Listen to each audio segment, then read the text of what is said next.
Vamos agora para um anime que eu falei, pô, você tinha 2 posters, né? Eu queria que você tivesse feito o pôster que eu tô mostrando na tela agora, não o outro pôster que tem no My Anime List. E eu já vou explicar o que é isso em Youku... Como é? Yukiyumi no Kaina. Ou Kaina the Great Snow Sea. Mais fácil. Cia. Enfim. Meu Deus, tá difícil. Cia, é Cia mesmo. Meu inglês tá perfeito, assim como o roteiro desse negócio. Porque a gente tem aqui um mundo apocalíptico, futurista, onde aconteceu algum evento que mudou completamente o bioma do mundo. E nesse mundo, basicamente todo o mar virou neve. E é uma neve um pouco menos densa que a água. E virou basicamente um monte de bolinhas. E nesse mundo existe criaturas, assim, místicas. Criaturas diferentes, gigantes. Que colocou quase a humanidade em extinção pelo recurso ter mudado completamente do mundo. E a gente tem o nosso querido Kaina, que ele vive numa espécie de uma abóboda que fica perto da estratosfera, onde ele vive numa pequena vila pequenininha ali, com alguns idosos, e é o que tem pra hoje. E de repente aparece um balão com uma garota que ela é a Ririra, que ela basicamente é a princesa de um reino lá na Terra, né, na parte de baixo da Terra, e ela tava tentando fugir de um outro reino que tava tentando destruir o reino dela, e a história começa nisso, sabe? Deles descobrindo que tem um povo lá embaixo e tem um povo lá em cima, e vamos agora descobrir e desbravar esse mundo de fantasia maravilhoso, e que no começo é maravilhoso. No começo é fantástico quando você começa a ver aqueles takes abertos mostrando aquela abóboda, aquela estratosfera. Você fala, meu Deus do céu, que mundo mágico, místico. Ele lembra um pouquinho de Made in Abyss, de ser aterrorizante e uns bichos gigantescos. E você fala, cara, um ser humano não conseguiria viver aqui, ou ele teria muita dificuldade de sobreviver nesse mundo. E é extremamente interessante esse começo da história, onde ele começa a desbravar esse mundo fantasioso criado. E aí, de repente, você entra em Shingeki no Kyojin. Você fala, puta vida! Calma, não é tão ruim assim. Mas ele mirou. Ele mirou quase Ele mirou. Eu acho que o principal ponto, inclusive, pra mim, o pior de Kaina é justamente ele pegou algo extremamente interessante, porque você pega esse primeiro episódio dele, ele foca numa construção de mundo pós-apocalíptica bem diferente do habitual. Ele até me lembra um pouco Dark Souls, no sentido de eu não sei o que aconteceu nessa porra desse mundo, mas todas as placas, todos os visuais, todas as situações me contam disso, e era isso que eu queria ver, toda essa construção de mundo. Aí ele vai lá e corta, não, porque assim que chegamos na raiz da árvore, né, onde tá a Terra e alguns grupos de humanos vivos, a gente vai ser obrigado a ver N diálogos genericaços de filme de ação e de humanidade pós-apocalíptica, feito de uma forma extremamente corrida, extremamente desinteressante, e desperdiçando e muito todo esse visual interessante que Kaina tem. Porque, querendo ou não, a gente pode, por mais que a gente reclame de algumas situações, sei lá, o navio daquela equipe vilã é legal. Ele tem um conceito visual muito interessante. O mecha lá, o gigante de ferro de um braço, é uma bosta. Mas ele visualmente ou conceitualmente é legal. Só que ele é muito mal abordado, cara. E vendo o Kaina, que tinha um puta potencial de world building, um puta potencial, inclusive, de aproveitar as questões de ser um anime em CG nessa temporada com uma utilização muito interessante, sendo reduzido a isso, é muito triste, cara. Até pegar um paralelinho que eu falei, é literalmente isso. Você vê os 2 pôsteres promocionais. Um é a Ririra e o Kaina. E esse mundo fantasioso. O outro é a Ririra e o Kaina. E um bando de personagem PNG atrás dele. Você fala, ué, tem Game of Thrones nessa porra aqui. Tem 1 trilhão de personagens e ninguém importa. E é sobre isso, cara. Não importa a história que a humanidade tem a contar aqui. O que é da hora é o mundo por si só. E ele se perdeu nisso. É nesse ponto que eu vou falar pela milésima vez que eu acho que a melhor comparação pra Kaina não é Made in Abyss, não é Dark Souls, é Náusica. E agora eu vou aproveitar a review pra discorrer um pouco disso. Por que eu tô batendo nessa tecla? Porque eu vejo muitos paralelos entre Kaina e Náusica. Inclusive eu vejo mais paralelos entre Kaina e Náusica do que entre Kaina e Made in Abyss, inclusive no começo. A principal diferença que eu vejo entre eles é porque o mundo de Kaina, por mais que seja hostil, ele não é abertamente, vamos dizer assim, um negócio ali é mais fantástico do que um negócio abertamente mortal, vamos dizer assim. Em Made in Abyss, o abismo está ativamente tentando te matar. O mundo de Kaina, não.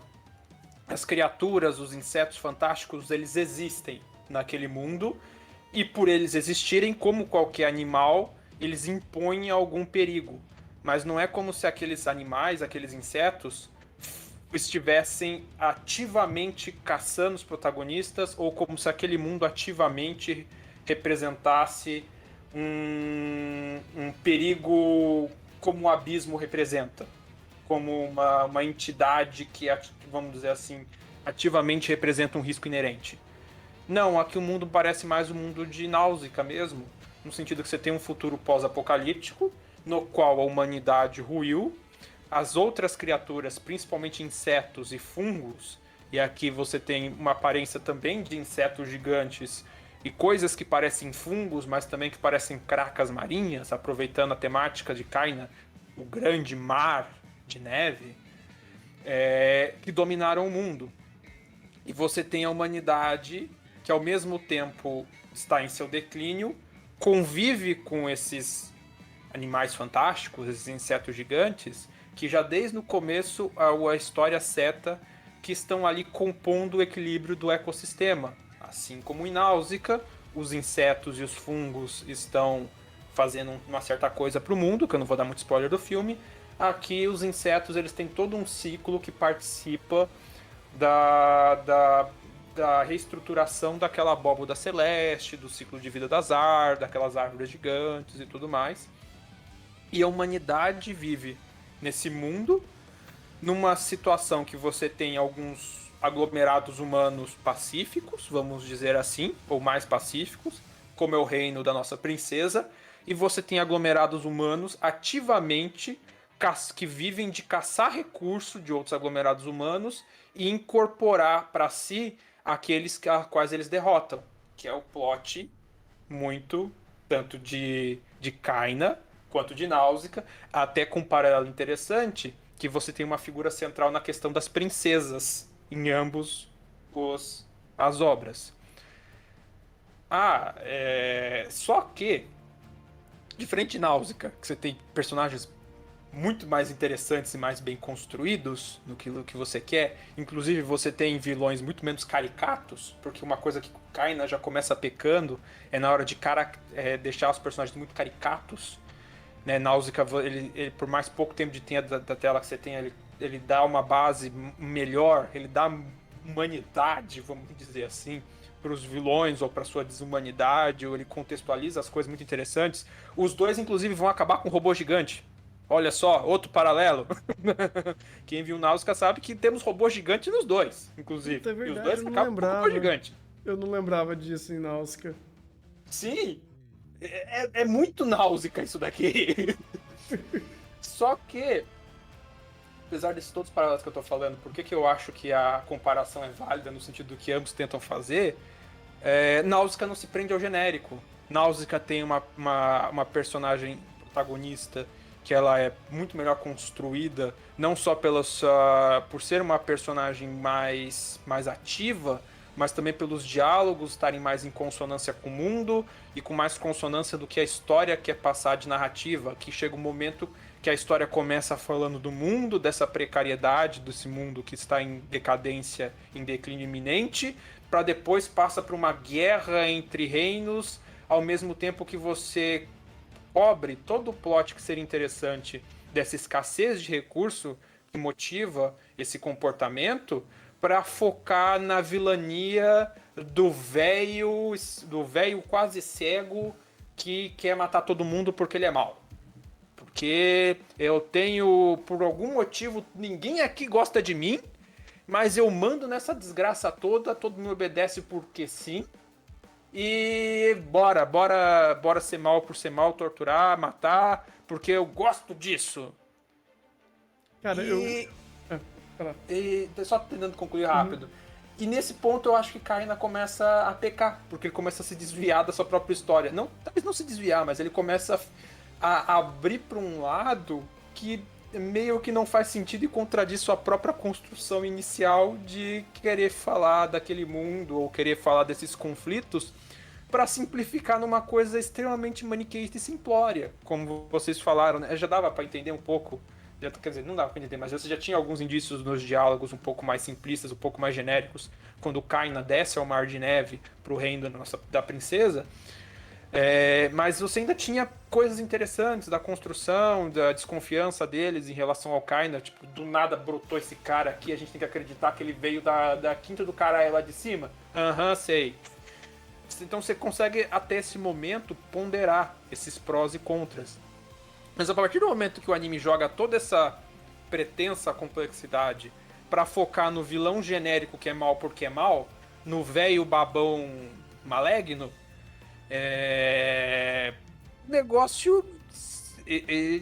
o negócio já começa, você já começa a ficar meio, você não queria falar de outra coisa?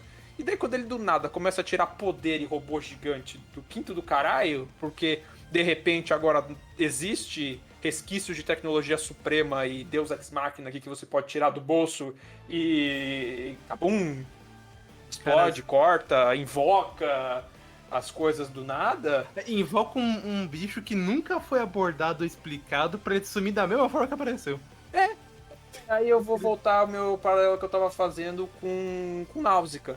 Náusea, a resolução final também envolve invocar um bicho quase místico que ronda aquele mundo ali pra resolver quase o problema dos robôs gigantes no final. Você tem um pouco disso.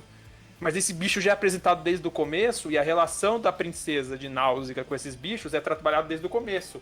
Aqui do nada, nossos protagonistas viram invocadores e classe de invocador e classe de engenheiro robô androide de raio laser. Tem um detalhe do vilão, cara, que eu acho mágico de tão bobo que é. E chega num momento da obra que literalmente ele só consegue progredir, o plano só dá certo, porque ninguém aguenta mais o vilão. É literalmente, puta, eu vou fazer um plano muito bunda aqui pra me despistar e ficar no meio das caixinhas, e eu vou torcer pra ninguém me procurar. E acontece justamente isso. Chega num ponto que o cara fala, procura a galera que fugiu. Aí vê um barquinho lá na puta que pariu. Eles fugiram pelo barquinho, suspende aí, eles já fugiram. Não procura mais! Não procura mais! Aí começa a bater em todo mundo, pra puta que pariu. Chega um cara, literalmente, olha um guarda pro outro e fala, que se foda essa merda. Os caras param de procurar na hora, tipo, fala, foda-se. Era literalmente a próxima caixa que eles estavam escondidos, ele fala, foda-se, cansei, caguei. E ele vai embora. É tão genuína a frustração, o saco cheio daqueles personagens que falam, mano, você fez a volta e esse meme, esse personagem extremamente estereotipado, deu a volta e criou um conflito que eu achei no mínimo coerente. Porque eu me coloquei, eu criei empatia com aquele soldado, eu falei, se eu estivesse na pele dele, eu faria a mesma coisa. O velho Gagá Ranzinza falou, para de procurar, na hora. Caguei, foda-se, cada um com seus problemas, eu não vou me comprometer. Cara, isso não necessariamente é bom. Sabe qual foi o episódio onde eu oficialmente desisti de Kaina? Foi, acho, um episódio onde eles já estavam lá naquela cidade barco, passaram um monte de tempo, sinceramente, fazendo nada. Aí, nesse episódio terminou com eles numa encurralada, que os caras estavam indo atrás deles e não. Tava procurando pelo barco e não tinha como se esconder e como sair dali.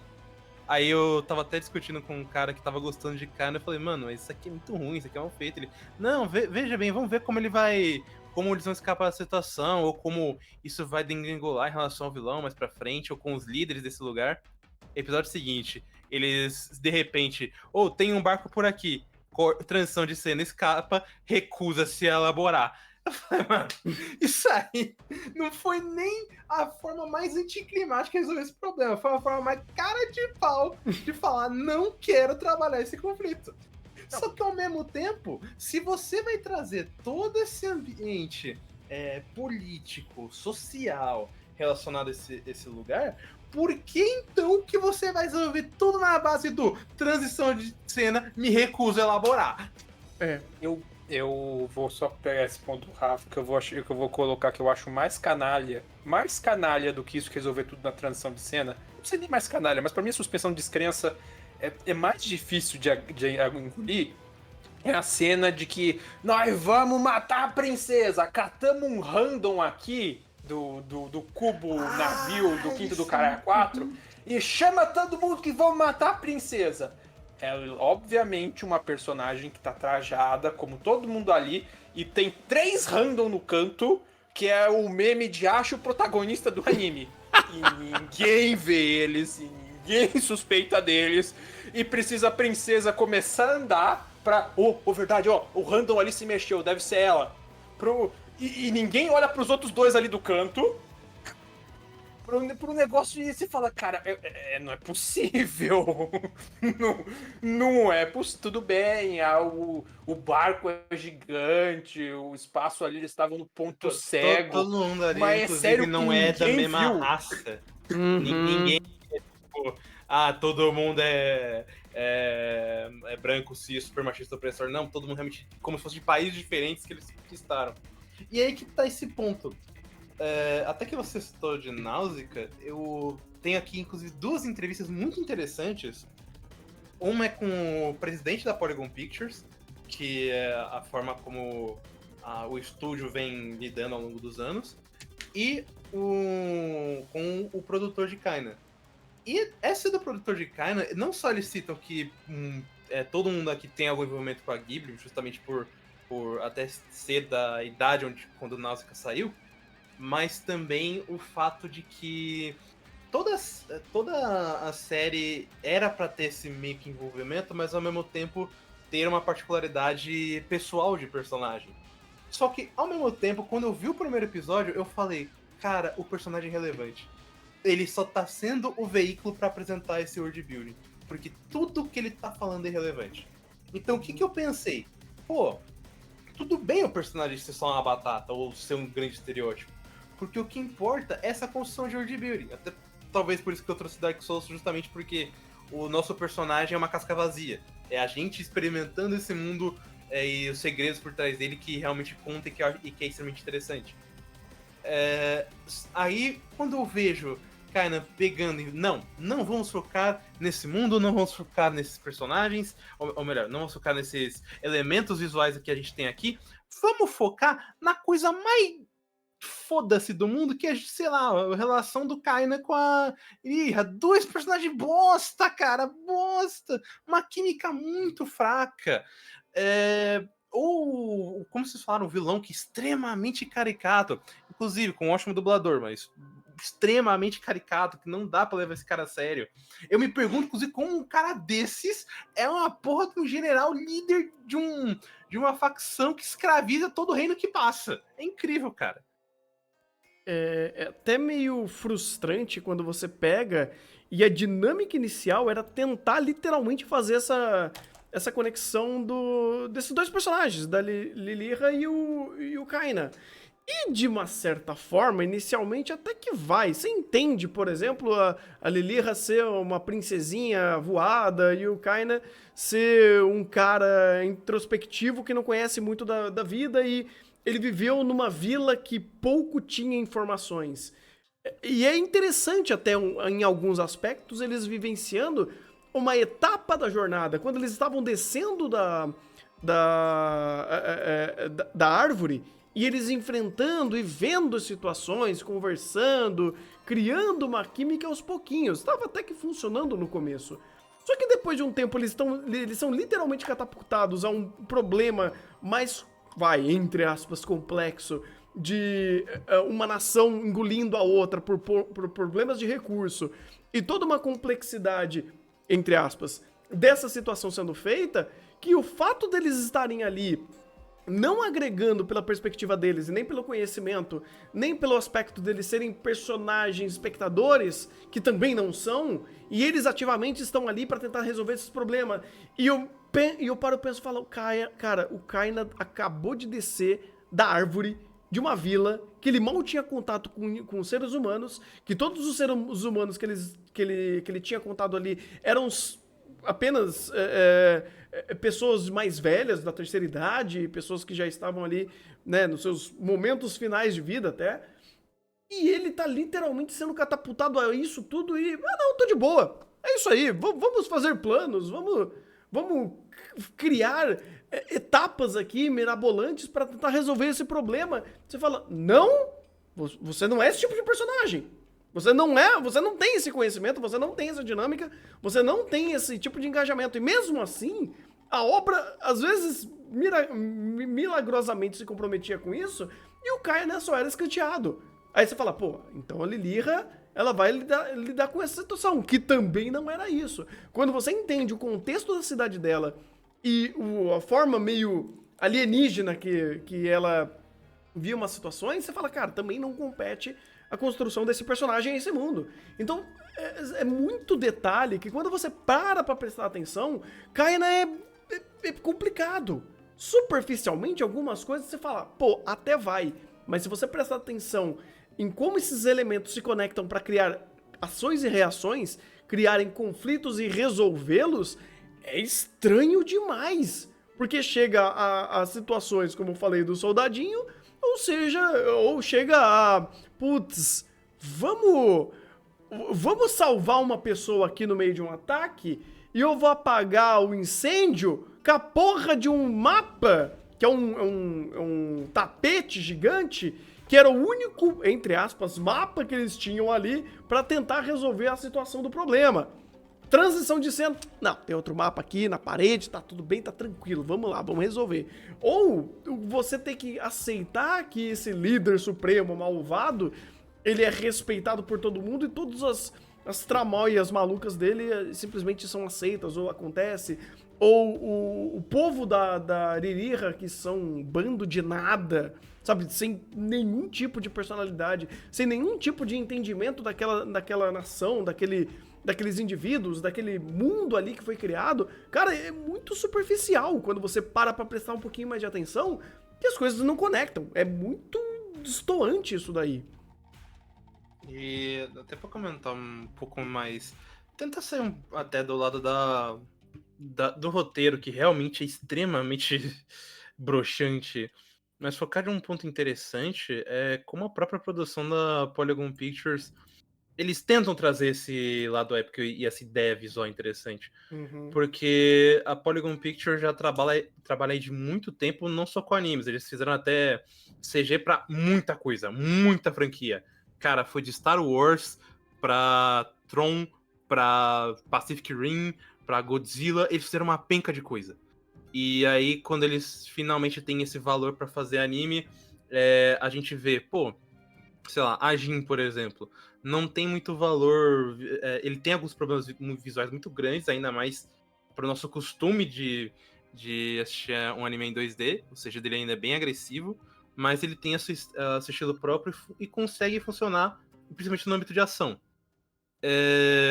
Chega a Kaina, eu vejo uma puta evolução, sabe? O ambiente é muito bonito, é muito vivo, mesmo quando eles chegam na parte de baixo, que é só cinza e umas partes marrons, ele ainda consegue ter um background interessante, as cidades são muito bonitas, o barco tem uma estrutura maravilhosa, você pega os layouts de ambiente, são muito interessantes, você vê como essa coisa funciona. eu vejo muito valor nisso e como eles se empenharam para fazer toda essa estrutura, ainda mais em CG. Inclusive, eles ser uma grande competição junto com o Trigun e o Trigun Stampede e o de 4DJ All Mix, pô, é uma evolução muito grande que a gente tem para anime CG e principalmente para Polygon Pictures, que a gente sempre via que tinha um valor, mas nada que realmente se destacasse. Hoje em dia eu consigo realmente ver muito valor neles. Tanto que, inclusive, acho que eles fizeram um dos curtas da Netflix de Love, Death and Robots, que é um episódio bem elogiado, que é uma antologia de histórias em CG. E Kainan tem muito disso. Só que é aquilo, é muita produção interessante, muita ideia visual interessante com computação gráfica, sendo usada para uma história sem pé nem cabeça. Uhum. Pois é, cara. Pois é. É triste isso, inclusive, porque a produção tava maravilhosa. Maravilhosa. Os storyboards, o mundo. Por isso que eu falei, cara, eu queria ver uma exploração desse mundo. Eu queria ver, de fato, a Liliha e o Kaina vivenciando aquele mundo. Porque o momento da árvore foi maravilhoso. Salve alguns pequenos detalhes, ou até um pequeno estúdio de rapel que eu tive que fazer pra entender como eles estavam descendo aquela árvore. Mas, ainda assim, foi uma ideia legal. Mas, cara, todo o potencial que eles tinham foi por água abaixo pra tentar fazer uma intriga política, uma amarração maior de um mal maior que tá literalmente absorvendo, escravizando outros povos. Cara, extremamente estereotipado, pouco interessante e nem próximo de ser a maior força que Kaina mostrou pra gente que ele tinha a oferecer. Concordo com o Rafa, a produção foi maravilhosa, mas ela não foi o suficiente para conseguir consertar a história e fazer ela ser melhor. Inclusive, não terminou, vai ter filme. Vai ter a continuação dessa história em filme. E quando eu vejo o trailer, eu falo, Jesus amado, vai ser difícil. Inclusive, eu sinto muito que a parte dos problemas de Kaina é justamente porque parece que pensaram, vai ter filme, então vamos introduzir muita coisa aqui que a gente só conclui no filme. Beleza, vai introduzir, vai concluir, não vai desenvolver porra nenhuma. Aí vai ficar essa estupidez de aparecer um gigante de ferro de um braço e eu vou estar dando risada porque vão tacar laser no peito dele. De novo. Cara, essa parte do laser... Nossa. Essa parte do laser é forte. Ai, cara, foi literalmente um laser ex-machina aquilo. Aquilo lá foi... Tanto que, sinceramente, pra mim, a coisa mais positiva de Kaina, além da a própria trilha sonora é muito boa, e a produção essas entrevistas da produção que tava saindo. Como eles estavam entrando pra fazer essa história, o fato de terem aberto muita coisa envolvendo a própria Polygon como estúdio, como eles trabalham, é bem interessante. Eles até falam sobre como eles lidaram com a pandemia e com relação à animação com inteligência artificial. Vou até mandar pro Tano para deixar na descrição aí do vídeo, mas de resto eu achei um anime que começou muito bem, mas ele me decepcionou muito. Ele perdeu muito gás, ele não soube continuar isso. E me parece que no final ele não vai saber continuar, ele só vai ser extremamente esquecível. E estranhamente, não é por ser em CG, que a gente sabe que muito otaku, quando vê anime em CG, já fala, não vou ver. Agora, aqui que a gente tem uma produção em CG extremamente interessante e diferente do que é, por exemplo, o Trigun, o que é o de 4DJ, e no final de contas ela não é nada aproveitada, ela inclusive peca bastante nessa questão de potencial. Cara, é muito triste. Pois é. Cara, no final do dia eu acabei dando 5 pra Kaina, porque ele ganhou e perdeu muito, eu coloquei na balança, eu falei, o 5 clássico de você acertou bastante coisa, mas errou coisa demais. Eu até diria que pode até ter errado mais do que acertou, se eu colocar até dentro da balança narrativa só. Mas ainda assim eu dou muito crédito pra produção. Foi uma experimentação visual maravilhosa da Polygon. Eles estão, assim, com um profissionalismo incrível em fazer CG. E eu estou extremamente ansioso pro próximo projeto deles. Porque esse projeto, cara, morreu na praia. Ou melhor, morreu no oceano de neve. Não. Morreu na camada de gelo lá em cima, porque depois que desceu fica uma porra. Verdade. Eu vou ficar com 4. Até, vou ser sincero, a minha experiência é que dar um 3, porque esse roteiro me chutou pra cacete, mas em mérito a parte da produção, acho que um 4 tá bom. Eu conseguiria até dar um 6, porque eu fui ficar tiltado com o roteiro depois que eles entraram no navio cubo gigante do Coisa Esquisita. Enquanto até o negócio da caixa lá que o Thunder falou, lá do guardinha puto de ter que trabalhar no frio ali no porão. O que você quer fazer? Tô aceitando. Da hora que entrou naquele cubo lá, que veio 1001 confusões tentando achar a galerinha do barulho escondido neste navio de refugiados do Reino Maligno. Complicou. Mas assim, sei lá, eu ainda tenho, não sei se é uma falsa esperança de que, sei lá, eu gostei muito dos conceitos iniciais de Kaina, sei lá, e eu não consegui desapegar completamente disso.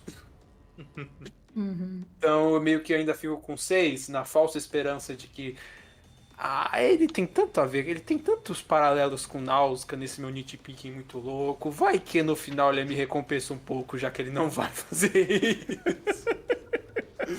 Mas eu quero ser feito de trouxa, então eu dou um 6. Mas aí você explicou o problema, né? Qual era o formato do navio? Um cubo. Olha, mas o que o cara botou no cu do peito do robô não foi um cubo. Foi um laser gigante que ele usa pra cortar madeira. Não, pra cortar tudo. O Não, que for inclusive, necessário, esse laser corta. Porque a gente tava cortando já ferro. Ele corta a tava realidade. Então, era madeira, aí... Ah, não, precisa aumentar um pouquinho. Aí ele vai cortar ferro, aí não, vai aumentar mais. Pô! Vamos cortar a realidade, irmão. Cara, aquele laser é um negócio que eu não tanco, mas porque eles falam, não aumenta a potência de laser, vai dar ruim. Eu pensei, vai explodir, vai parar de funcionar. Não, ele solta a porra do Kamehameha, velho.